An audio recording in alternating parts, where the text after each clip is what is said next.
Hey everyone, Jeremy Haig here, and welcome to another episode of When Walls Can Talk. Before we delve into today's story, I wanted to take a moment to yet again share some love we received from one of our listeners lately. This review popped up from someone who stumbled upon our podcast in a Facebook forum, and I'm very curious as to which one, so if this is you and you're listening, please let me know. I'm very curious where we were being mentioned so I can go thank people.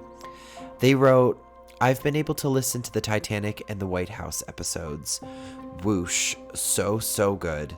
Paranormally phenomenal and historically informative. Honestly, the narration and editing are positively well done." First of all, a huge thank you for those kind words. Every episode is just such a passion project for me, and I'm over the moon to hear that you're enjoying our blend of history and the paranormal and the unknown.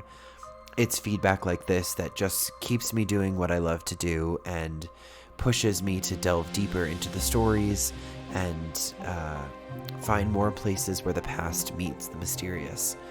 And for everyone else, if you enjoy what you hear here on the podcast, please consider leaving me a review because it might just get featured in an upcoming episode.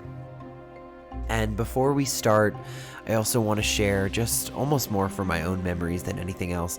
I'm actually recording this episode live from my hotel room at the Podcast Movement Convention 2023 here in Denver, Colorado at the Gaylord Rockies Resort. I will have a YouTube video coming up covering just everything that I went down, everything that I learned. So definitely go check that out. It's been life-changing and truly positively inspirational. I mean, just given the fact that I'm recording this episode at 10:20 at night from the hotel just speaks to how motivated and just inspired I am by this whole experience, and how proud I am that I was selected to be the sponsorship winner for Podcast Movement this year.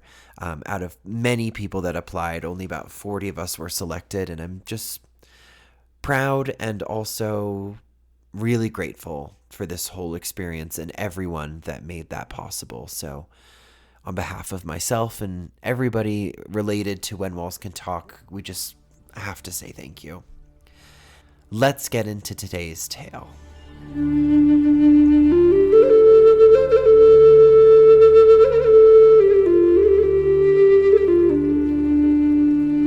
You're in the northern woods, alone. The sun, struggling to pierce the canopy, casts an almost spectral glow on the forest floor. Ancient pines stand tall, like the silent sentinels watching your every step.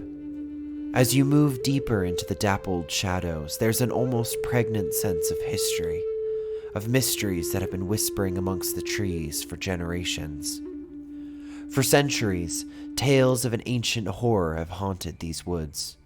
An embodiment of hunger, greed, and the cold, unforgiving brutality of winter. The Wendigo. But this isn't just a monster story. This is a cautionary tale about the darkest corners of human nature, where the line between man and monster blurs, and the gnawing hunger of the soul becomes too strong to ignore. Today on this episode, we delve into the chilling legend of the Wendigo, uncovering ancient myths and modern encounters, and asking, what transforms a man into a monster? And are some hungers too powerful to resist? My personal encounter with this legend was unexpectedly close and profoundly personal. As I moved beyond my past childhood traumas and embarked on a new journey to embrace a gift I had long overlooked from the universe, the expansive beauty of the Rockies sparked a resurgence of psychic and emotional power I had once stifled. In the deep wilderness of the Golden Gate Canyon State Park, I experienced a profound reawakening of my psychic and medium abilities, a moment so monumental it's etched into my memory forever. There, amidst nature's quiet, I encountered a being of ancient energies, an entity I now recognize as the Wendigo. Its towering skeletal presence was both intimidating and captivating, and its eyes seemed to delve deep into my soul. Those enormous bone antlers, like doorways to an ancient realm, stood testament to its power. Yet this sight wasn't with my physical eyes. Instead, it was a vision, as clear and vivid as those old-school projectors, overlaying reality with an image both terrifying and awe-inspiring. Time seemed to stand still as an unspoken connection formed between this age-old guardian and myself, a communion of understanding, respect, and recognition. From this pivotal moment, a passion ignited, a rebirth into a world of mysticism, where ancient rituals are revisited, tarot cards weave stories, and the line between the seen and unseen becomes tantalizingly thin. Today, we merge legend with lived experience, exploring the vast realms of the supernatural and pondering the age-old question: when the universe reveals its mysteries, do we confront them or do we run? I'm Jeremy Haig, and this is When Walls Can Talk.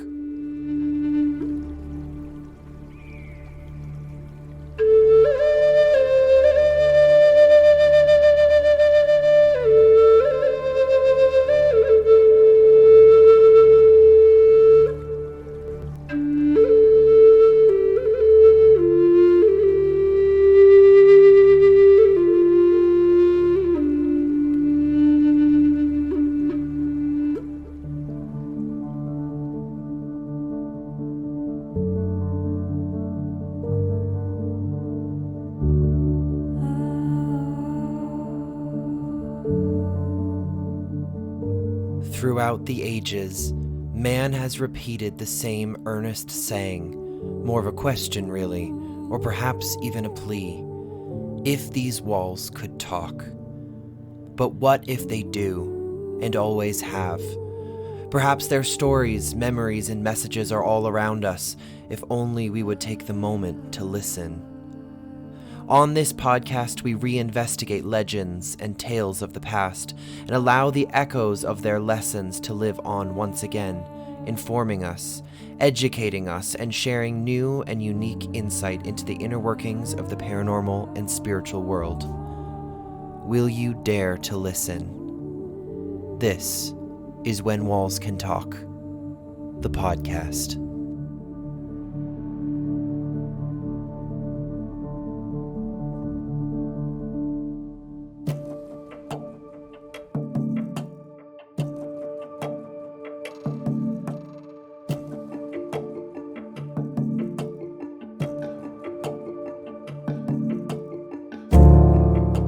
In the threads of ancient North American storytelling, be it movies, television, or literature, one doesn't have to look far to spot overblown caricatures of Native American and First Nations peoples, and a skewed representation of their traditions.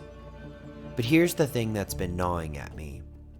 This monstrous figure, hailing from Algonquin folklore, is not just some embodiment of greed and an appetite for human flesh, as many have portrayed it to be. It's far more layered than that. You're flipping through the channels or pages, and there it is. Whether it's the eerie narrative of Stephen King's Pet Sematary, or the chilling episodes of the series Hannibal, you're met with that familiar, horrifying image of the flesh-eating Wendigo. But, like so many things, context is crucial. Stripped of its cultural backdrop, where it holds profound moral lessons, it's just another monster to scare audiences. And recently, it took another cinematic turn in Scott Cooper and Guillermo del Toro's Antlers from 2021. Although it features a Native American shedding some light on the tale, the story quickly pivots, centering on a white community facing the terror head-on.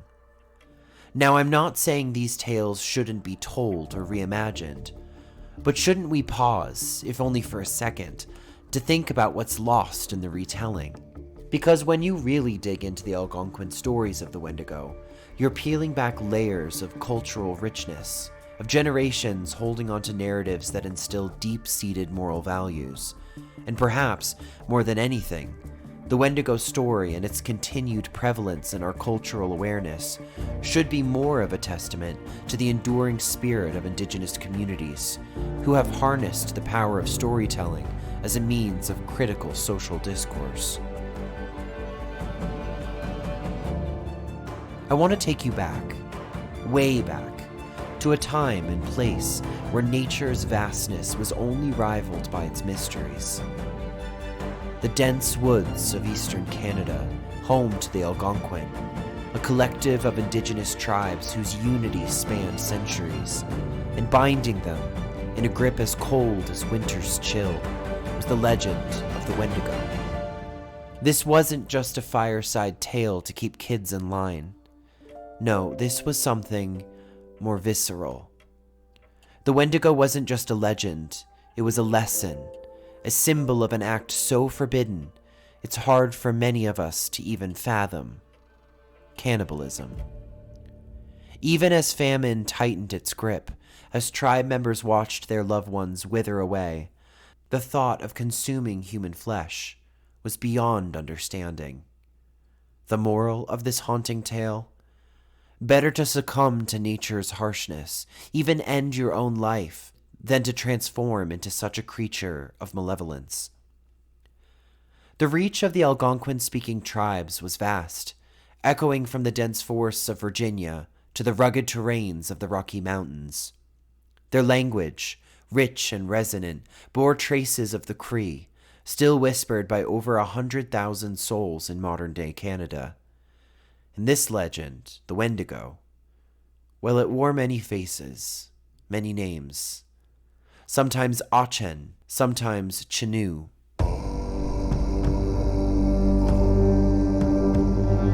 Quebec and Ontario, regions known for their breathtaking landscapes, distinct cultures, and for some, remnants of an ancient presence. Today, pockets of the Algonquin tribes find solace in these territories, living echoes of a deep and intricate past. Whispered among these communities are tales of the Wendigo, a haunting presence that some say, even now, brushes against modernity in the darkest corners of Ontario. It's hard to separate legend from reality, especially when ancient beliefs collide with contemporary experiences.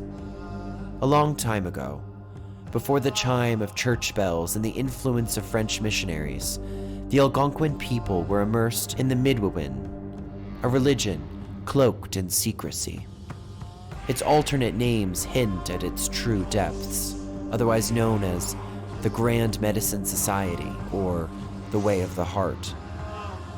The Midewiwin belief system is intricate and profound, a rich mosaic of ideas, some so distinct that English words fall short of truly encapsulating their essence.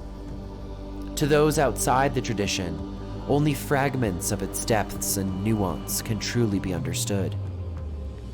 Some archaeologists, brave souls trying to piece together the fragments of time, wonder if Midewiwin rituals were once performed in the places where the Wendigo walked. But, as with many ancient tales, hard evidence is a ghost. The Wendigo's story wasn't penned on parchment, but passed through lips, one to another, a living narrative across Algonquin-speaking tribes. Within the Midewiwin, there's a journey of ascent, not unlike our modern-day academic ladders. But this isn't about grades or diplomas. It's about spiritual mastery.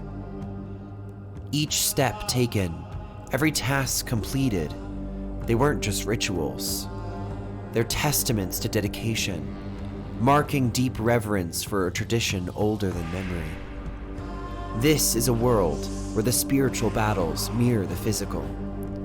In some traditions within the sphere of spiritual medicine, it is believed that only those with a certain stature, those deeply immersed and elevated as spiritual leaders, hold the power to confront and defeat a Wendigo. Amid the vast tapestry of oral traditions of the Algonquin people, a standout is the Seven Fires prophecy. These aren't just stories, they're spiritual cornerstones. A legacy of teachings, of rituals, of wisdom passed down through the generations. 8 prophets from 7 distinct different eras, brought these prophecies to life. Each era, each prophecy, illuminated as a fire. And these fires? They speak of a world precariously balanced, a planet tainted, waters turned bitter by sheer neglect and disrespect. Humanity then faces a choice, one that's perhaps more relevant now than ever before. A divergence from rampant materialism and profound spirituality. The path we choose, these prophecies suggest, could mark the difference between extinction and survival.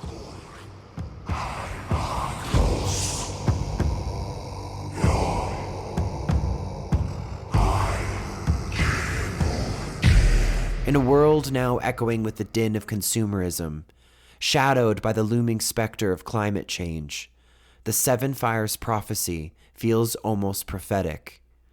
It's like a distant echo getting louder, and it makes you wonder, if this could ring true, what of the other tales from Algonquin traditions, tales like the legend of the Wendigo? Delving deeper into the Algonquin oral histories, whispers suggest that the Wendigo tale might have first been uttered by an outcast, a man shunned and cast away from his tribe years ago. And as with all stories, while its origins may be shrouded in mystery, its resonance is deeply felt even today.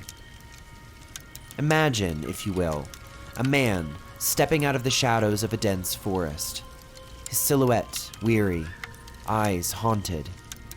He'd been wandering, endlessly it seemed, with his family. Exile, they trudged on, searching for any semblance of civilization, their feet echoing stories of pain, loss, and determination. When the man eventually stumbled upon a city, the weight of desperation pressing on him, he approached its people with a plea. Starvation, he said, had claimed his family. He spoke of an unforgiving wilderness where he had left their lifeless forms, and how he pushed onward, driven by a sheer will to survive. But here's where things get a little murky.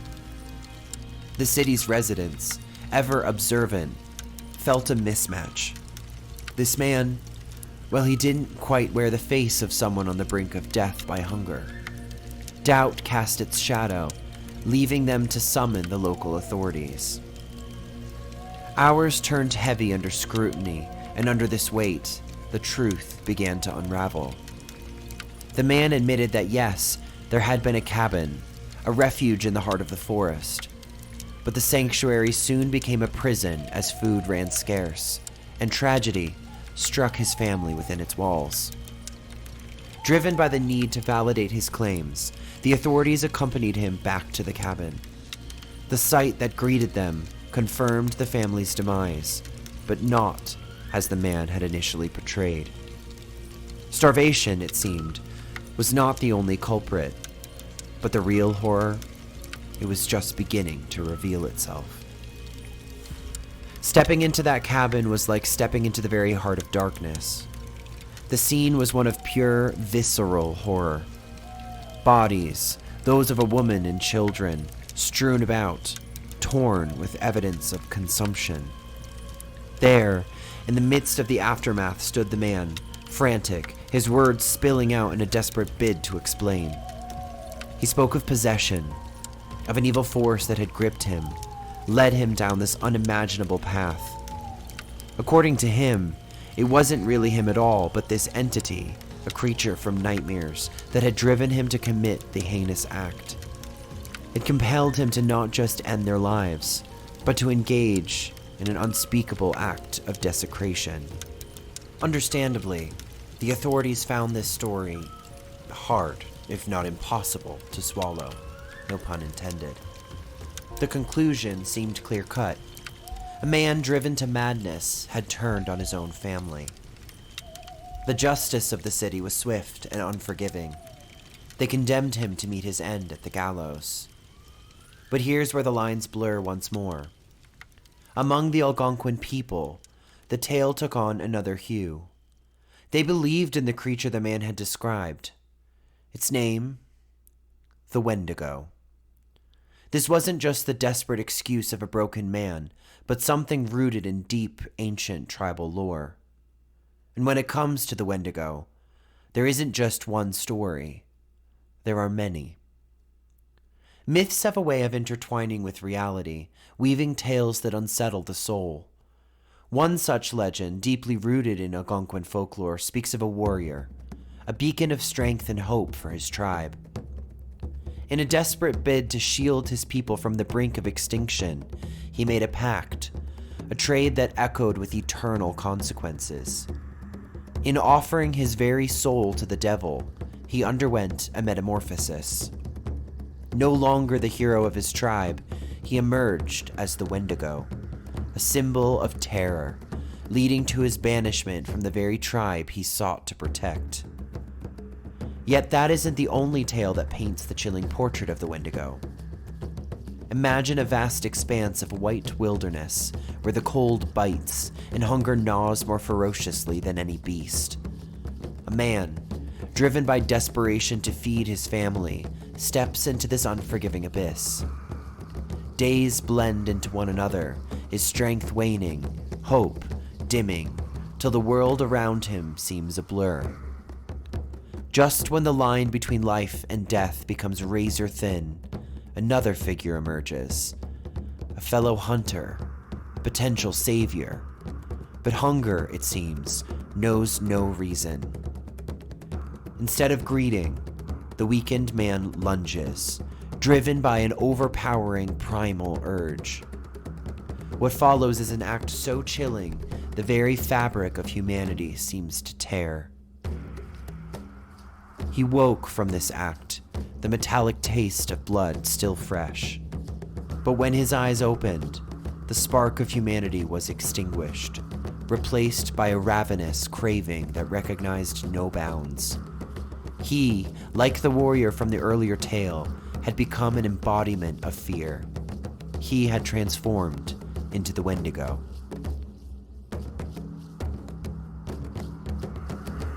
The shadows in the northern forests of the United States and Canada have long been thick with whispers, tales of a creature that roams with an insatiable hunger. From the hushed villages of Minnesota to the vast expanse of the Great Lakes and the heartland of Canada, the story reverberates through time. It's here, amidst the cold and isolation, that the Wendigo is said to hunt. Some narratives intertwine the Wendigo with the elusive Bigfoot. Others draw a comparison to a werewolf, painting a picture of a creature that, after feasting on human flesh, can retreat back into a man's form. It's as if the legends themselves are constantly evolving, much like the Wendigo's metamorphic nature. As the 20th century dawned, an unsettling murmur gripped the Algonquin communities. Reports flooded in of missing individuals, souls that had seemingly been swallowed by the vast expanses of the wilderness. The Algonquin elders, voices heavy with worry, pointed to the Wendigo, claiming the beast had claimed more victims to satiate its insatiable hunger. It's said that the Wendigo thrives in the biting cold, making winter's embrace its preferred hunting ground. But what does this creature, the embodiment of ancient fears, look like?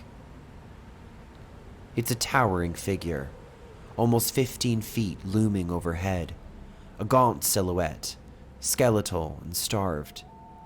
Its skin, a pale gray or an off-yellow, stretches taut over jutting ribs. Despite its emaciation, there's an aura of immense strength. The Wendigo's crown is marked by sparse, ragged strands of hair, perhaps the last vestige of its human past. Within its deeply set sockets, eyes that glow with a haunting luminescence keep watch. But it's the mouth that's most unsettling. Rotten lips hang loosely, revealing jagged yellow fangs, and a tongue reminiscent of a frog's. Atop its head, massive antlers, sharpened like spears, extend, ready to impale. The creature, a paradox of sorts, merges human and beast. Sometimes it sports a snout, other times it takes a more humanoid form. Agile for its size, the Wendigo can rise on 2 legs, yet it often skulks on all 4s, darting with an unmatched speed. And its hands?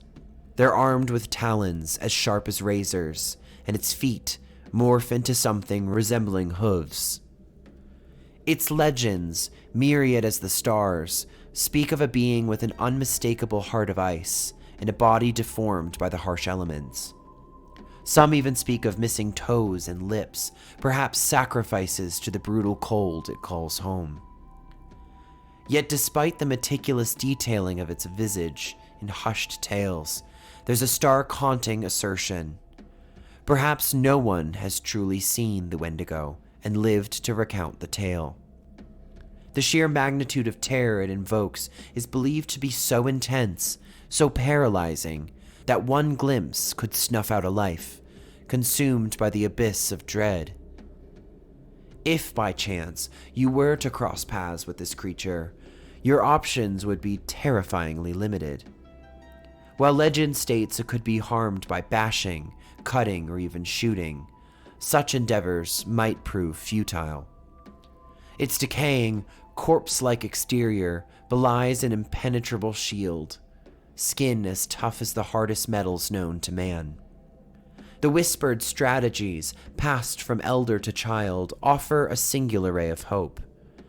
To truly vanquish this monster, you have to reach its icy heart and render it to molten liquid in the crucible of a roaring fire.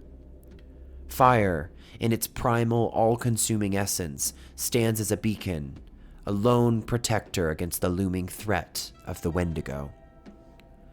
But the Wendigo's journey doesn't end with its insatiable hunger. A darker layer lies beneath. While most see the Wendigo as a monstrous, skeletal being, whispers in the night tell of its transformation. Each human it consumes only fuels its evolution. Its skeletal frame bulks up, muscles rippling, evolving into a formidable, monstrous figure. And with this newfound might, its threat only amplifies. The dichotomy is haunting. The more it feasts, the stronger it becomes, yet its hunger only grows, trapping it in a ceaseless cycle of consumption. The Wendigo is not just driven by its physical hunger, but also by an agonizing internal torment, never truly sated no matter how many souls it devours. And as it prowls the icy terrains of the north, the Wendigo leaves behind not just the usual footprints, but bloody indentations in the snow, a chilling signature in the pristine white landscape. Its every step, a disturbing reminder of its recent feast. Its presence is unmistakable, a grotesque, olfactory tapestry of death, its breath a stinging, putrid miasma that one can sense from miles away. And if you're close enough to hear it, the Wendigo's hissing breath, disturbing and otherworldly, will likely be the last sound that graces your ears. Its stamina, incomprehensible to us mere mortals, makes it an ever-vigilant predator, stalking its next victim with an almost supernatural persistence. It's not just its monstrous appearance that terrifies its victims, but also its uncanny, almost supernatural abilities. Imagine the unparalleled horror of hearing a familiar voice calling out for help, only to discover it's the Wendigo's lethal trap. Such is its prowess. It can mimic human voices, luring the unsuspecting into the dark, unforgiving forest. There are tales that suggest an even deeper layer of deception. Not only can it mimic the voices of its prey, but some believe it can assume the very form of its last victim, a haunting reminder of the line between humanity and the Wendigo. The forest is its domain, and the Wendigo knows every twist and turn.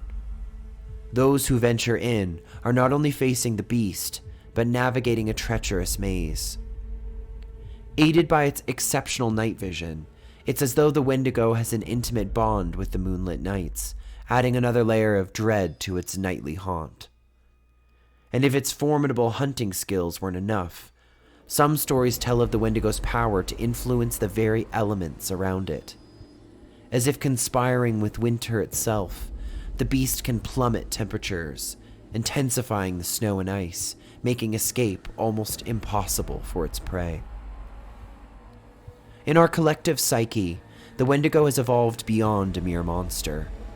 It's become the embodiment of nature's darker side, a blend of the familiar and the unthinkable, always waiting and always hungry. The Wendigo is a master of terrain, its long, grotesque limbs offering advantages that seem almost unfair. Whether it's a sheer rock face or the tallest pine, nothing stands in its way. It's not merely content with chasing. For the Wendigo, it's about the thrill of the hunt, the delight in terrorizing its prey. Imagine a giant lifting a human effortlessly overhead, letting their lifeblood rain down almost ritualistically.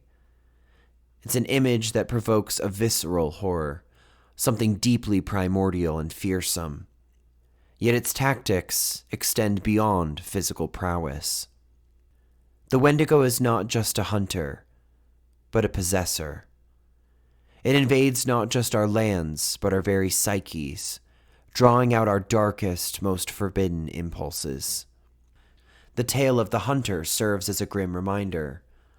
Under the right, or perhaps wrong, circumstances, anyone could become the very beast they dread. This hunger is not just for sustenance, but for the very souls of its victims.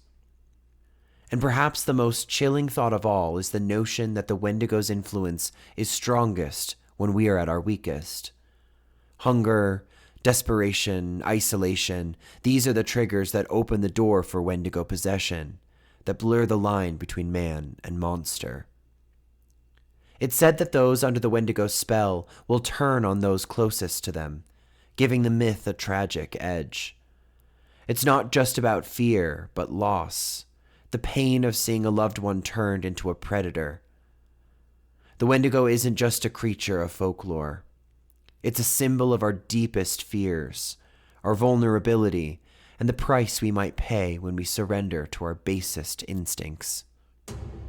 In the heart of the winter, when the land is frozen and silence permeates every corner, ancient rituals echo through the woods. The rhythmic pounding of feet, the synchronized chants. These are not mere ceremonies, but desperate calls to the spirits from First Nations peoples, protective measures against an insidious evil that lurks in the shadows. The Wendigo isn't just a creature that haunts us. It's an entity that seeks to become us. The gravest danger it poses is not its physical presence, but its mental infiltration, its capacity to creep into the dreams of the vulnerable. There's a special kind of horror in the idea that our deepest, darkest recesses could be hijacked, steering us into violence and taboo. Desperation. The chilling fear that wells up when one's back is against the wall and options are running out. Cannibalism. The unthinkable act. Yet in the direst of circumstances, with the gnawing pain of hunger and cold biting at one's heels, the previously unimaginable becomes a real consideration. But the Wendigo doesn't wait for the act to take root. It preys on the mere thought. Once that seed of desperation has been planted, once the fleeting idea of consuming human flesh has taken hold, it swoops in. The line between human and Wendigo blurs until there's no distinguishing one from the other. The stories may differ, the details may vary, but one theme remains consistent. The Wendigo embodies our deepest fears, those moments when our humanity feels fragile. When survival instincts threaten to override our moral compass, the Wendigo is there, watching, waiting, ready to take control. The question remains, in our most desperate moments, what might any of us be capable of?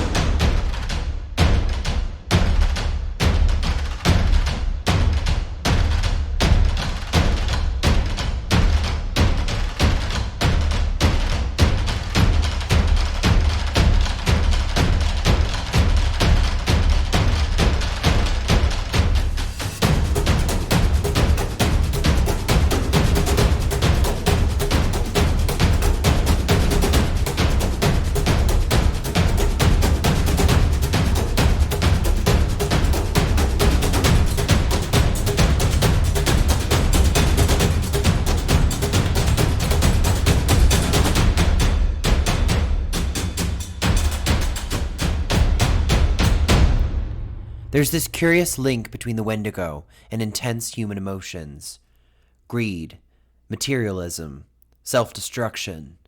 So intense that the fear of this transformation became a cornerstone of tribal communities. It urged them to care for each other, to avoid the pitfalls of excessive selfishness, to stay united. In these tribal societies, individualism wasn't just frowned upon, it was a threat. They believed in shared resources, mutual respect, communal living. To them, isolation and excessive self-centeredness were synonymous with vulnerability. But why this profound belief in the inherent selfishness and violence of humanity? Some anthropologists have a theory. They suggest that the traumatizing experiences with European settlers, the violence, the forced relocations, all fed into this narrative. These tribes saw unfathomable acts of cruelty. Could a human really be capable of such deeds?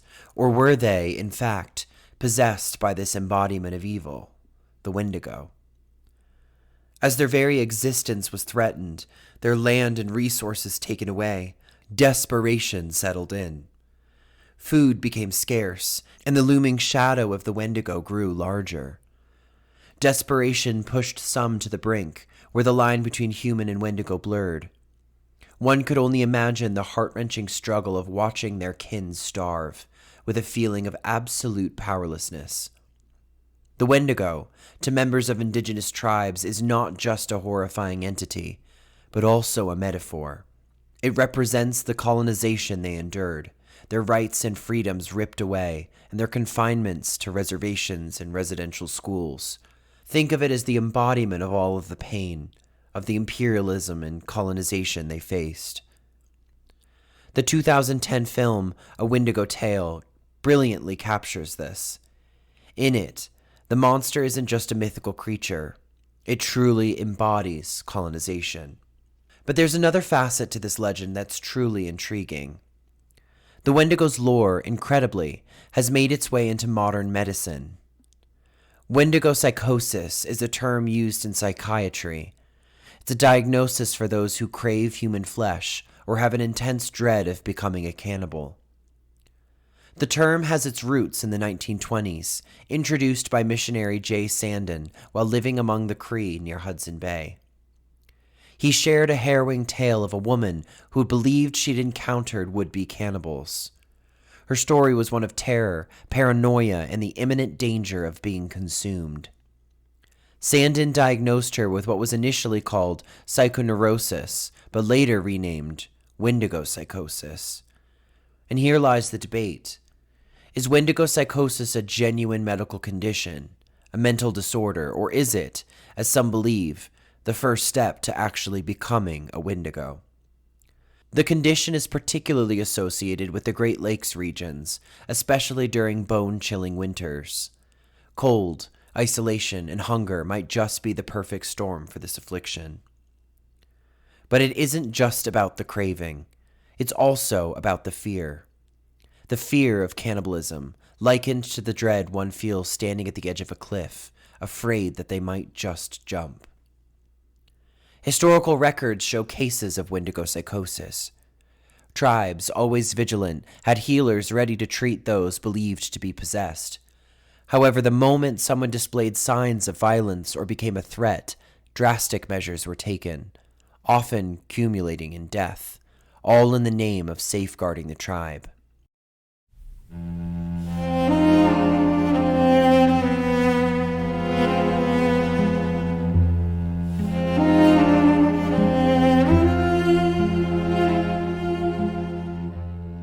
Europe, the 1600s, a time of discovery, of mapping out the unknown, and a collision of two very different worlds. In the midst of this turbulent period, nestled within records that chronicled conquests and religions, merged a chilling tale. Paul Lejeune was a Jesuit missionary, immersed in the culture of the Algonquin people in the early 1600s. Paul wasn't just recording spiritual observations or missionary works. Instead, in 1636, he documents something far more sinister. He writes of a creature, the Wendigo, a monstrosity that hunted and consumed members of northern tribes. In a report to his superiors in Paris in 1636, Lejeune wrote, "This woman added that the Wendigo had eaten some Atikamekw people. These are the tribes that live north of the river that is called Three Rivers, and that he would eat a great many more of them if he were not called elsewhere. But that Achen, sort of a werewolf, would come in his place to devour them, even up to the French fort, that he would slaughter the French themselves." Father Lejeune's report demonstrates that 17th century Europeans believed in evil, supernatural spirits just as strongly as their First Nations contemporaries. In fact, Father Lejeune's report predates the Salem witch trials by nearly 60 years. Missionaries in what became Canada continued to report legends of the Wendigo well into the 20th century. Fast forward a few decades, and the tales don't dissipate. They solidify. The Jesuit relations and Allied documents from 1661, a veritable record of New France, offers yet another tale. This one is not about an ethereal beast, but men overtaken by an otherworldly hunger, craving the unthinkable. But this isn't just your typical hunger. It's canine, wild, and unending. These men, in their delirium, stalked others, be it women, children, or other men. Violence wasn't just an act, it was a compulsion. And their prize? The very flesh of those they attacked. Yet even with their grisly meals, satisfaction eluded them. Their hunger was insatiable. The records drew a chilling comparison, describing these men as werewolves. But unlike the mythical beasts that could be cured with silver, the only remedy for this affliction was a grim one: capture and execution. These tales, embedded deep within historical records, aren't just stories.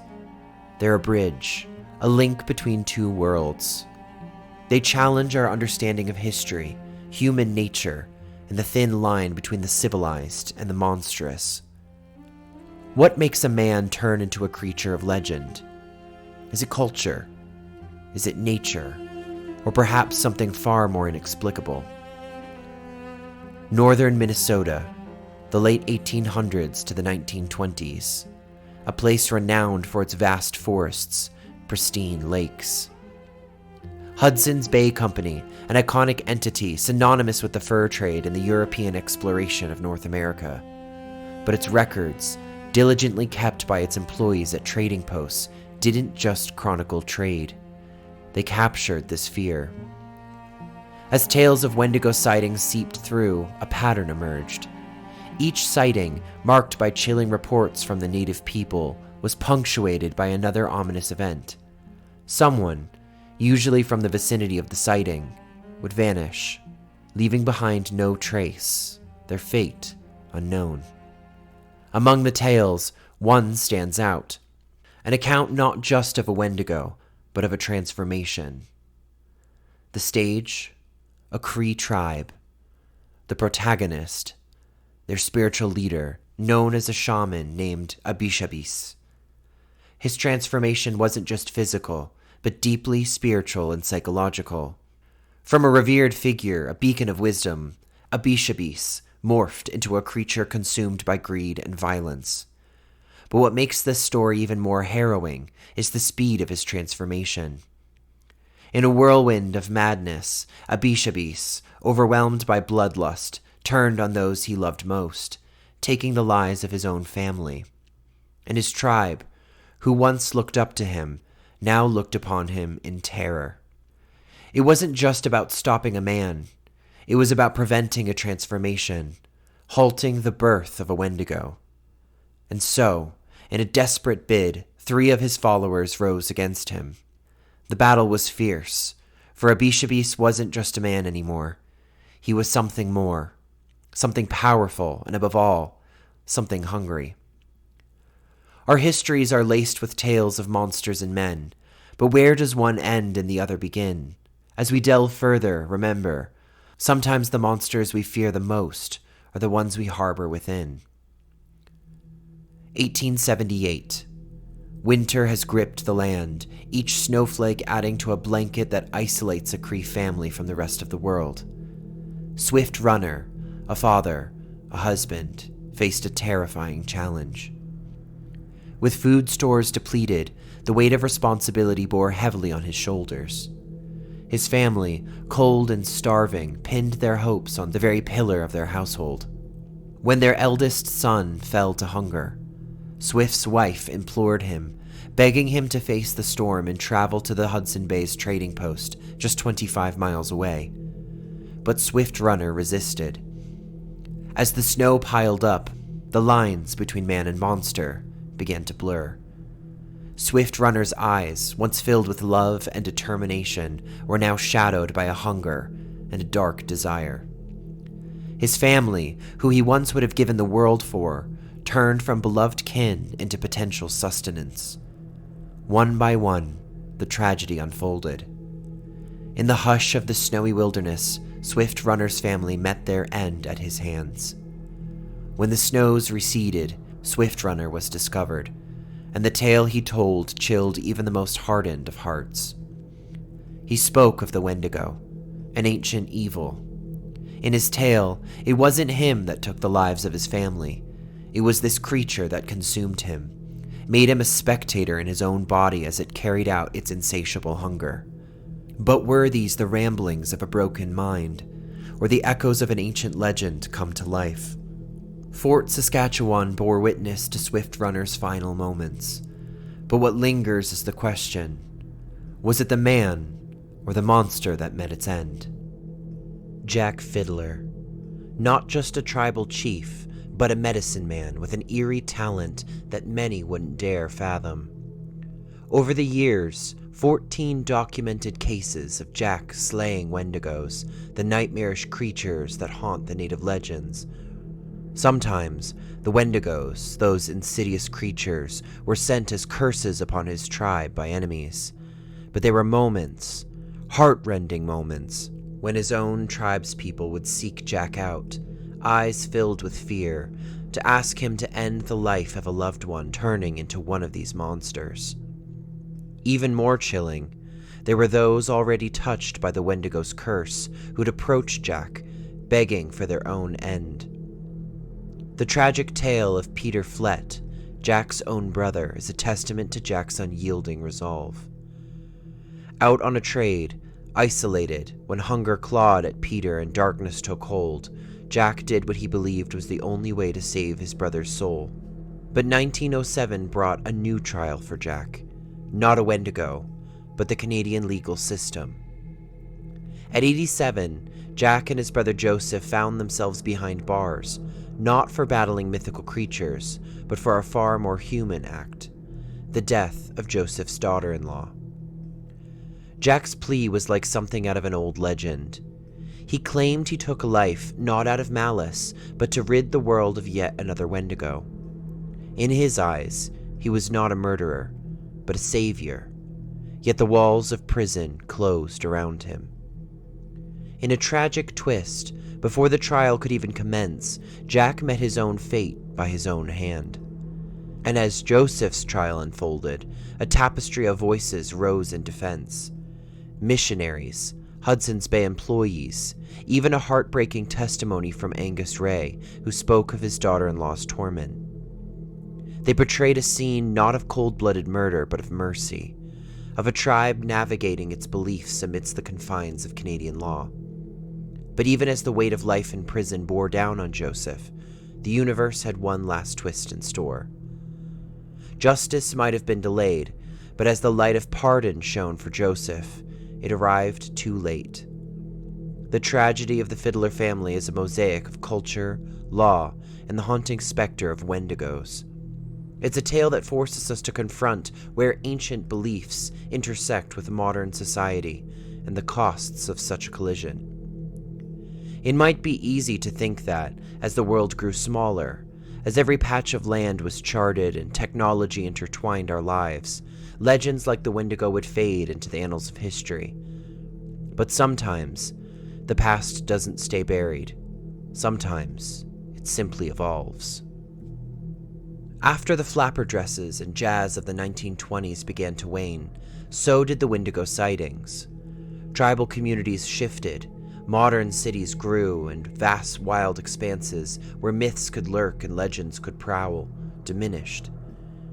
Yet the North remains a mysterious expanse, where tales whisper through the pines and danced on the mist of the lakes. Northern Ontario, home to the cave of the Wendigo. Nearby, 2 lakes bear its name, one in Minnesota and the other in Wisconsin. These places aren't just remnants of the past, they're pulsing heartbeats of a story that refuses to die. Kenora, Ontario, dubbed the Wendigo capital of the world. Even as we entered the 21st century, a time of smartphones and satellites, the town's eerie title seemed more relevant than ever. In 2019, northwestern Ontario's dense forests became the stage for fresh reports of Wendigo encounters. Is it the collective rhythm of a society?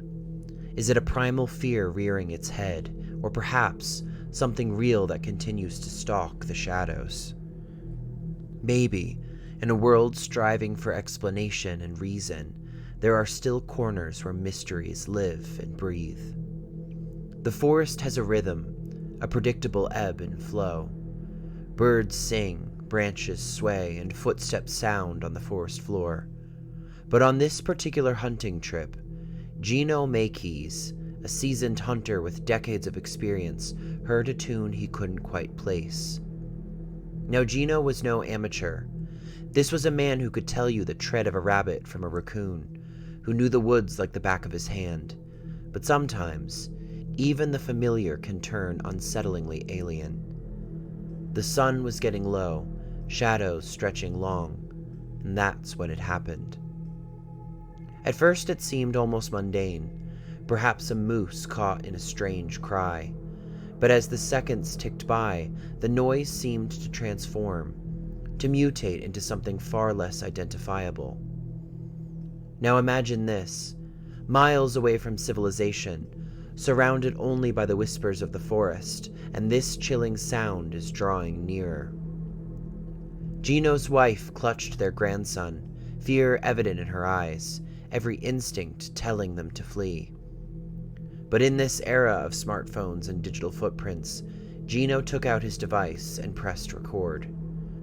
The internet is a vast echo chamber where everyone is an expert. When Gino posted his audio, theories unfurled like a flag in the wind. For some, it was the howl of a wolf echoing through the trees. Yet the tone, the cadence, didn't match the wolf calls familiar to seasoned woodsmen. Grizzly bears were posted too, but there's a problem with that theory. Well, grizzlies? They aren't native to these woods. Then, of course, the Sasquatch enthusiasts join in. Bigfoot, that elusive giant, always at the edge of discovery, always out of reach. But this sound? It was darker, more guttural, laced with a hunger Bigfoot tales never touched upon. It's terrifying to consider, but what if this wasn't just an animal? What if this was something ancient, something born of myth and sustained by fear? The Wendigo, its legend runs deep in these parts, a creature born of starvation, of desperation, its cries a testament to its eternal hunger. Gino's video doesn't give us answers. It gives us a mystery, a chilling, haunting echo of something that's out there, waiting, watching, and always, always hungry. It's a sound, a scream, really, that doesn't quite fit any of our known categories.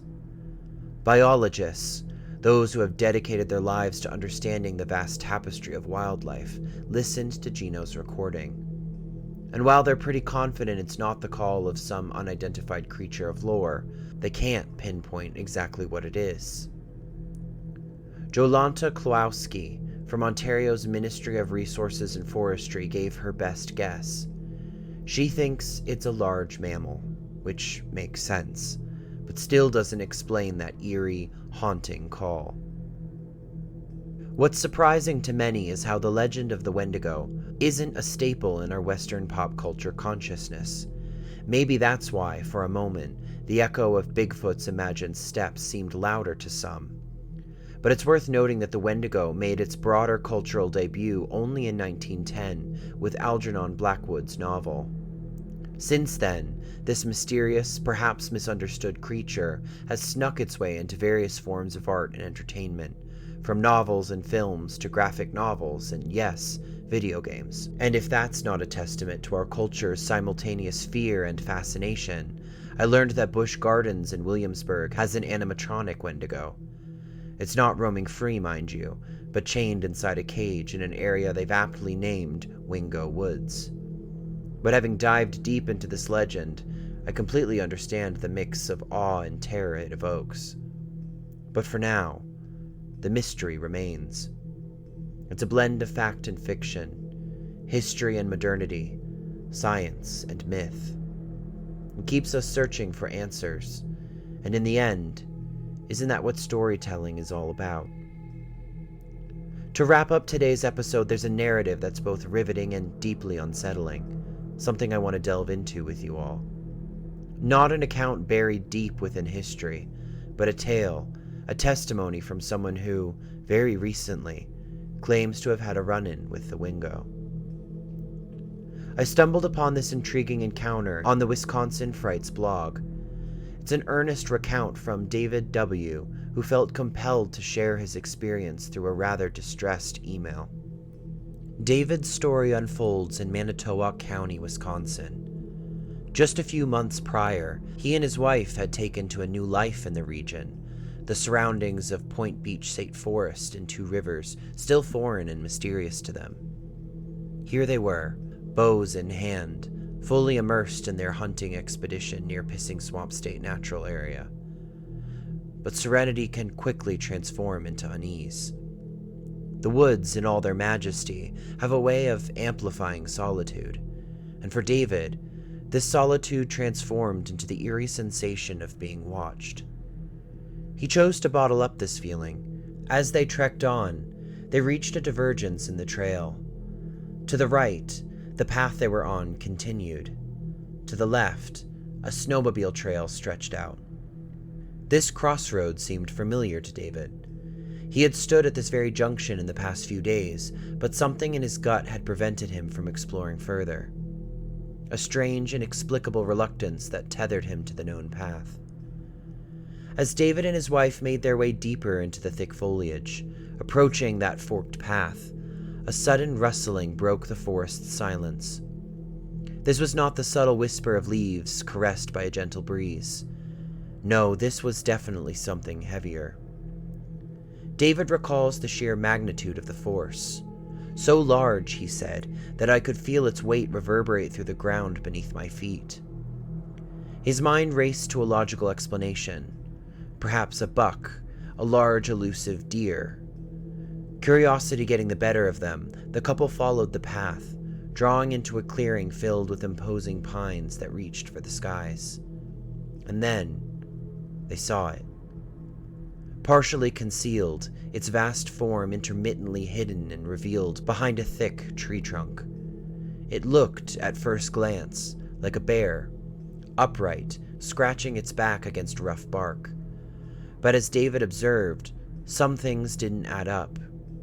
It moved, he says, sidestepping slowly, and I could see, not just a limb, but an arm.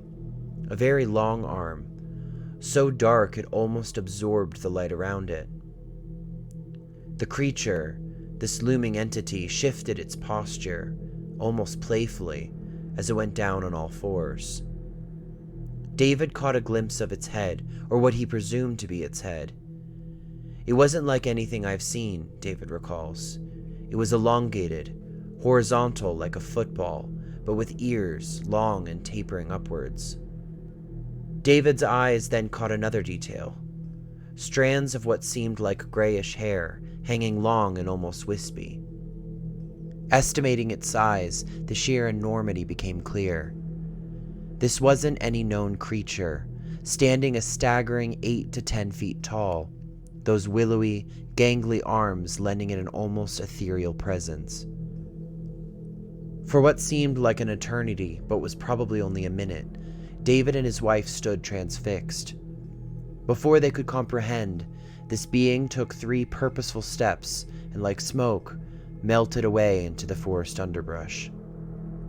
As the tendrils of evening crept in, enveloping the forest in a deeper shade, David's instincts kicked in, the urgency of their situation becoming painfully clear.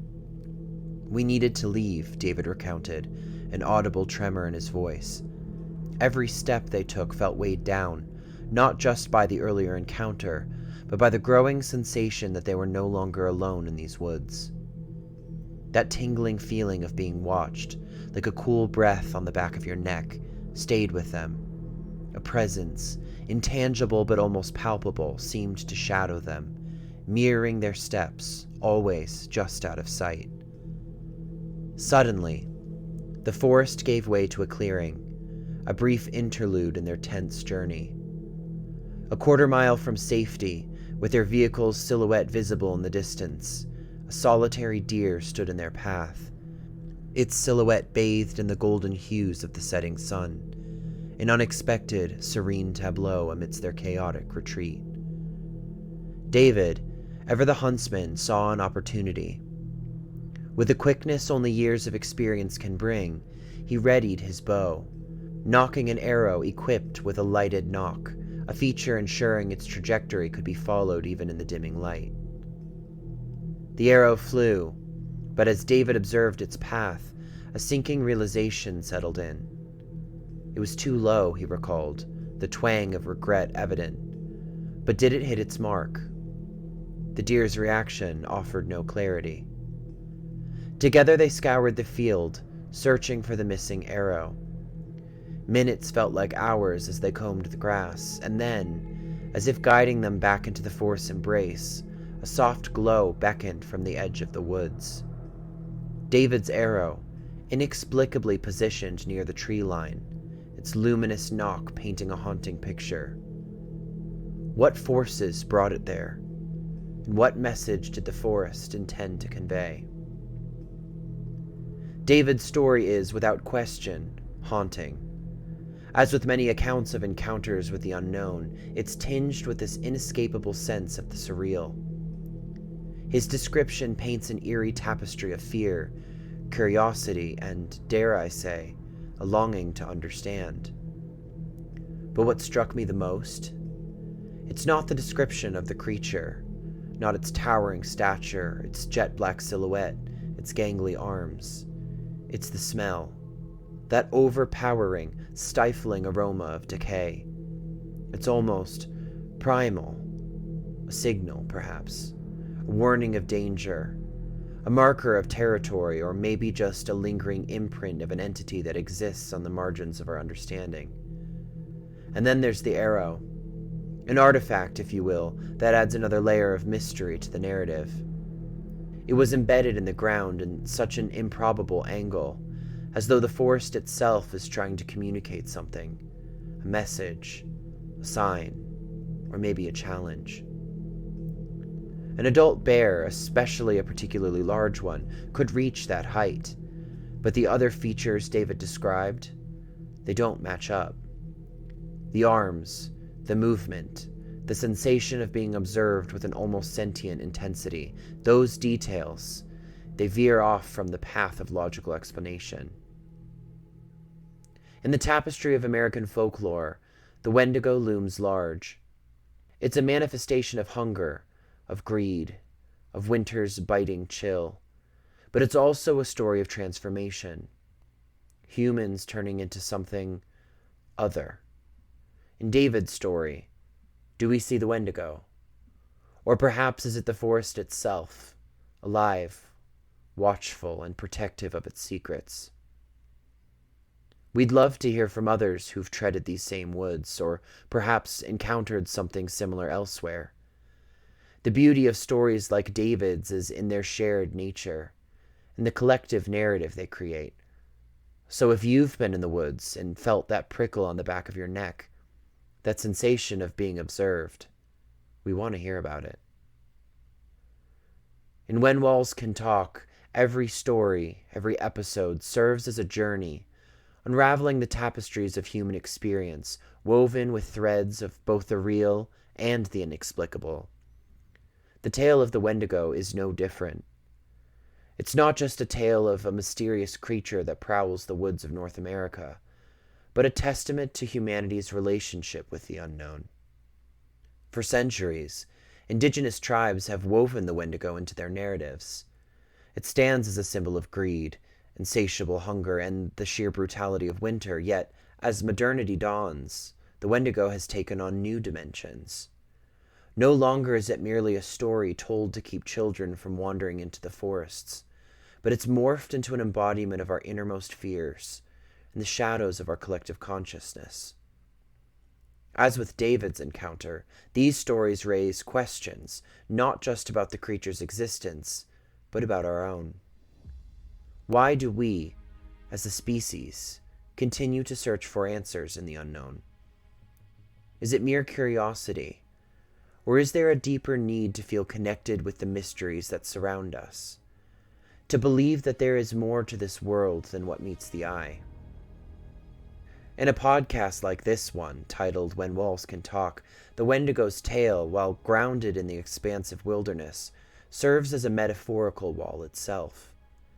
Just as walls bear witness to the lives lived within them, the forests stand testament to the stories, myths, and experiences that have traversed their paths. They have absorbed every gasp of wonder, every shiver of fear, and every cry for understanding. Albert Einstein once said, "The most beautiful thing we can experience is the mysterious. It is the source of all true art and science." The Wendigo, in all its enigmatic terror and wonder, beckons us to step closer to the mysterious, to question our reality and to seek the beauty that lies in the unexplained. As we close another chapter, I find myself, as always, wondering, are the walls around us merely constructed of brick and mortar, or are they built from the stories and legends that we pass down from generation to generation? And if the walls could talk, would they whisper to us of truths yet undiscovered? Or would they recount the tales of our endless search for understanding?